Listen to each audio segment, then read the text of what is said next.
morning and welcome to the Haven Financial Group radio show. I'm Larry Colvig, founder and CEO of the Haven Financial Group. Thanks for listening. Feel free to give us a call this morning at 612-504-8400 or visit us online at havenfinancialgroup.com. Kim, good to be with you again. We have a guest today, Keith Russell, that is, excuse me. Keith Russell, he's an estate planning attorney. He practices with provision law. They're good partners of ours at Haven Financial Group. Some of the listeners may have heard Carrie Renner. He works with her and many of our clients, and it's just right up his wheelhouse today because all of these topics we're going to talk about on the show, very important as they are every week, estate planning, beneficiaries, how to make sure that things go potentially the way you want them to go, both when you're here on earth and when you're not here on earth for you, your spouse, and your family. So it's good to have him. Absolutely. Keith, welcome. It's great to have you. Terrific. I have not had the chance to meet you, so it's wonderful to meet you. And we're looking forward to hearing some of your advice this morning as we do just that, talk about estate planning and best practices for retirees. If it'd be okay with you, Larry, I'm just going to start with a question to Keith right off the bat. That's just how important is estate planning when you start talking about retirement planning? Well, thank you, Kim and Larry. It's great to be here. So with retirement planning, I say that it's very important, but a lot of it has to do with what your goals are. If you don't really care where your assets are going to go when you pass away, or at that point, you probably don't need a plan. But if you do have specific goals and objectives for your assets when you pass away, then it's very important to have a plan. Sure. And estate planning is not just necessarily a one-time fits your entire life situation, is it?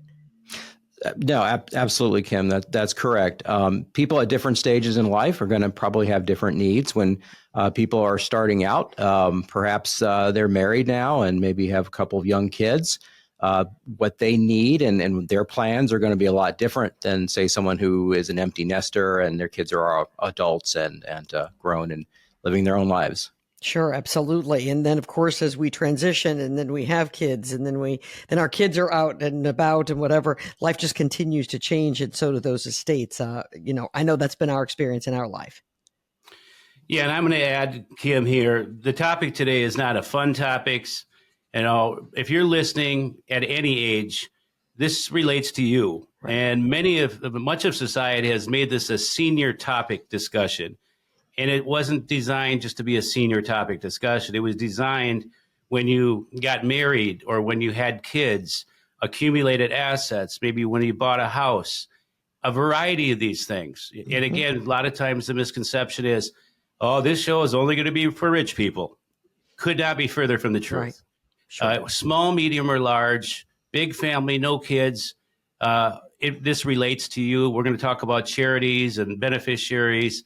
So again, I just want to preface this whole show by saying this relates to you. If you're an adult, this relates to you. So please listen. We got a lot to talk about today. Absolutely. Let's take a look at some of the subjects that we are going to try to hit. Understanding trusts and wills, the nuances of beneficiaries designation. Those are so important. That's something that Larry talks about a lot. You need to constantly be updating those. Tax reduction strategies for estate transfers. And then finally, your legacy stretches well beyond your financial matters. And we're going to talk a little bit about that. With us is Keith Russell. As we have said, he is an estate planning attorney. And let's start by talking a little bit about understanding trusts and wills. I think one of the big misconceptions out there, Keith, is that I really don't need a will. If my spouse is living, everything will just go to my spouse and then, it can move on from there.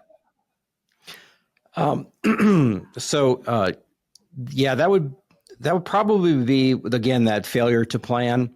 Now in Minnesota, they could be correct. The laws of Minnesota basically give a priority to the surviving spouse, but there's a lot of other factors in play as well. And we'll talk about beneficiary designations. Even though you might have a will, if you've got beneficiary designations on financial accounts and things that aren't going to your spouse, then that's going to trump any kind of will that you've done or no plan at all. So I would say that probably having a will is probably bare minimum, but you certainly don't want to have a plan where you're just hoping that your spouse survives. Because what happens if your spouse passes away? And at that point, where is your assets going to go? And I've unfortunately seen it where people fail to plan and they would like it to go to someone. But since they didn't plan, Minnesota has a different plan for you, and it's going to be based on your bloodline. And so if you have someone else, a partner, or someone who's not in your bloodline, they're going to lose out completely. Right. What's the difference between a will and a trust? So the big difference between a will and a trust is a will is basically just a set of instructions on what to do with your assets when you die. It also allows you to name guardians for your minor children and also name a personal representative for your estate. Wills are always going to be subject to probate if you don't do anything else. So if you have no beneficiary designations on accounts, you don't have any deeds or don't own anything jointly with another person, then at that point, the will be part of that probate. And a will is better than nothing, like I said, because you get to name your personal representative, you get to name your beneficiaries, but as far as an estate planning tool, it is fairly limited. There's a lot of limitations on what you can do with a will. For instance, with minor children, a will is basically going to allow a conservator to hold that money for them until they turn 21. But at that point, all that money is going to be dumped into their lap. So a trust is different because a trust is not just a set of instructions. A trust is an entity that you create, and you create it while you're living. And it's essentially like an open box. And the box is basically constructed of all the rules about how the trust is to be administered while you're alive and also at your death. You fund the trust, and that means you put your assets into the box or you set it up for those assets to go into the box at the time of your death. And that way it avoids probate because we know where the assets are supposed to go. The assets are supposed to go in the trust. And it also allows for a much more efficient and effective administration of your estate. And it also allows you, it gives you a lot more options and flexibility to deal with certain situations, such as basically holding money for minor children for longer durations. You can have money for their education and things, but they're not going to get money at 21. Maybe you can get it at 30 or 40. Also, if you have special needs, loved ones in your family that have special needs and are getting basically needs-based support from the government, if you give them an inheritance, they may lose that. Whereas with a trust, you can structure things to avoid that. So there's a lot of flexibility with a trust. It gives you a lot more options. There's a few different kinds of trusts as well. Let's walk through that if we could, Keith. The first, revocable versus irrevocable trusts. Exactly. Yeah. So a revocable trust is probably going to be the overwhelming majority of trusts that people are going to create. And a revocable trust, essentially, what it means to be revocable is that you can amend it or change it at any time when you're the creator of that trust, called the settlor. You can also revoke or terminate the trust at any time. And so since you're in control of that trust, again, it's going to give you a lot more flexibility to do what you want to do at the expense of anything in that trust is going to be part of your taxable estate. So that's the trade-off. Now, an irrevocable trust, the difference there is that is where you basically put assets into a trust and you do lose control over that. You're not able to amend that trust.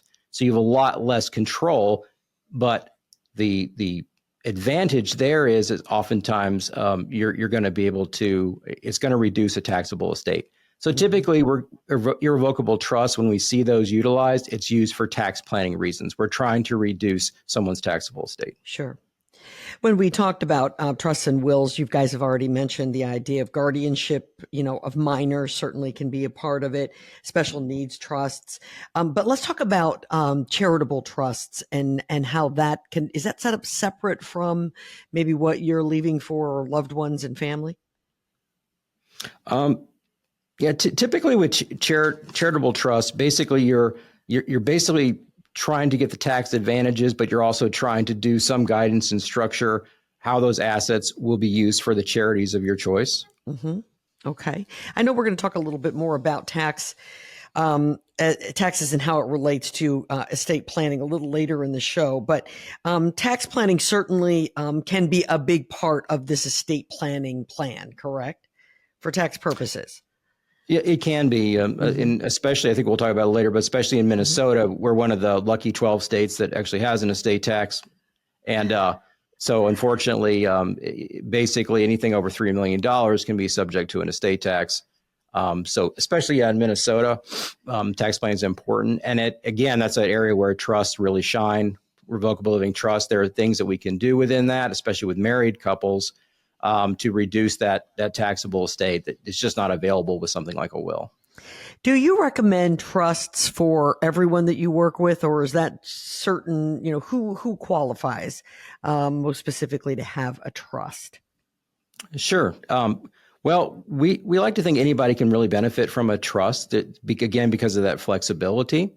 I would say in most situations, someone is going to have some situation that makes a trust ideal. Oftentimes, it's not necessarily assets. A lot of people think, oh, I need a lot of money to have a trust. What I find more often is it really advantageous is with family dynamics. If you have loved ones, you have children, they don't get along, they're like oil and water. A trust is really a great way to kind of maintain family harmony. You can have a trustee, a non-family member, a corporate trustee manage things, and that takes a lot of that volatility out. They can be mad at the corporate trustee, not mad at each other over sharing assets. Sure. Again, with the special needs, if you have special needs children, a trust can be highly advantageous. And then also too, if you've got family members who have money issues or chemical dependency issues. I had a client one time who had a brother who just apparently, like any kind of scam, if it was a Nigerian prince needing money on the internet, he was going to be sending money. So it was a big concern about giving him money outright. And with a trust, you can structure that so that the money can be there for his benefit, but we're going to kind of control it a little bit and make sure that he's not giving it away to scammers. Sure. Keith Russell. Kim, if I could add just briefly, Sure. In all the years I've done this, just a little bit of advice. Susie Orman, not picking on her, a lot of things I agree, some things I disagree, of course. She says everybody should have a trust. Well, everybody doesn't need a trust. And that's where when they sit down with Keith or Carrie, they're going to talk through a conversation, just like our Haven process, a conversation to find out, is it relative to, does it make sense? Because also you have to be, the public has to be cautious to some degree, because I've seen this, that trust mills that are out there and they try to sell trust to everybody. You got to be careful with that. And I think a takeaway from this segment is, setting up trust and wills is more than just clicking a box, if you will. It's about taking control of your legacy, ensuring your loved ones are protected. And that can be whether it's avoiding probate, minimizing taxes, which we're going to talk more, safeguarding your family's future. The right plan makes all the difference. A failure to plan is a plan to fail. And I know none of us want to fail. So if this is resonating with you this morning, let's get started. Reach out to us today, 612-504-8400. Give us a call. You have nothing to lose, but only to gain. Absolutely. Keith Russell is our guest, and he is an estate planning attorney. And we're going to continue this conversation about estate planning coming up right after the break. You're listening to the Haven Financial Group Radio Show.